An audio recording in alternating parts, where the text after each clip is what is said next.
In this video I'm going to show you how to combine two designs and then use the mask function in Embird so that you can get rid of the underlying stitches so that your design is not too dense. So what we're going to do is go to the Embird folder and find the files for Embird, and we're going to open Rose 2, which is a little rosebud, and take it into Edit. Now, to combine two designs we need to merge them, so the merge button is the folder with the little plus on your toolbar. Click on merge and again scroll down until you find Rose 4.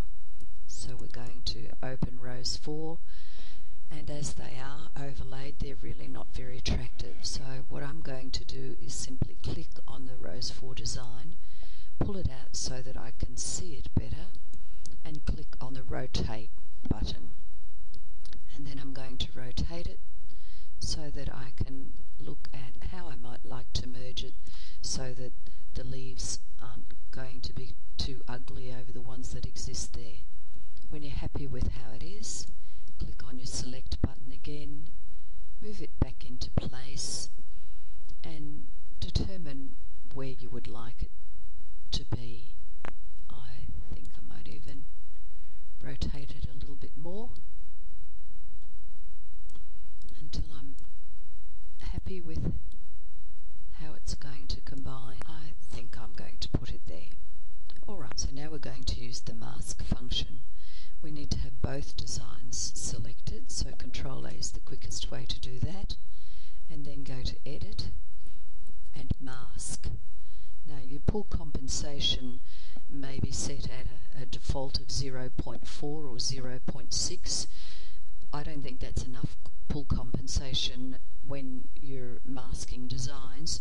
I set it at 2.0 millimeters. So click OK and let the computer do its thing. Now if we want to see, we can just click on the rose design again and pull it away, and you can see how much of the design behind it has been cut out. If we click the undo button, it will put it exactly back where we want it.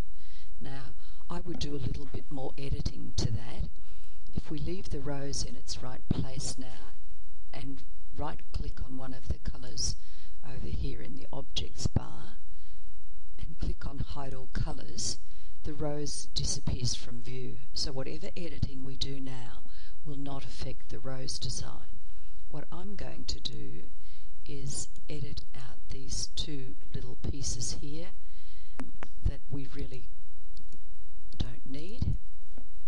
So you simply use the freehand select mode.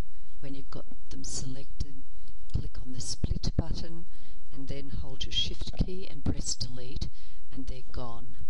Now if we right click again on one of these little colour bars and say show all colours, it puts the rose back.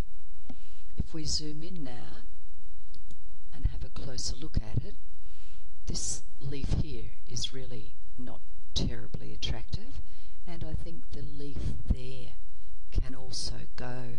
So what I would do is further edit by hiding all the colours again of the rose and simply selecting those two pieces, split them, shift delete to delete them, and then show all colours again. So if we look now, we can see that we've got a single design which will sew out quite well. We need to join it, so Control A again and use the join button to join them into one design, and what we can see is that we have colours sewing several times in the design. If we click on Smart Colour Sort and just leave the default and click OK, we can see now that the colours are joined. If we click on the centre button, it will put the design in the centre of the hoop, and we can now simply go File, Save As, and save the design as whatever you want it to be. So as you can see, that's a really simple, quick way to combine designs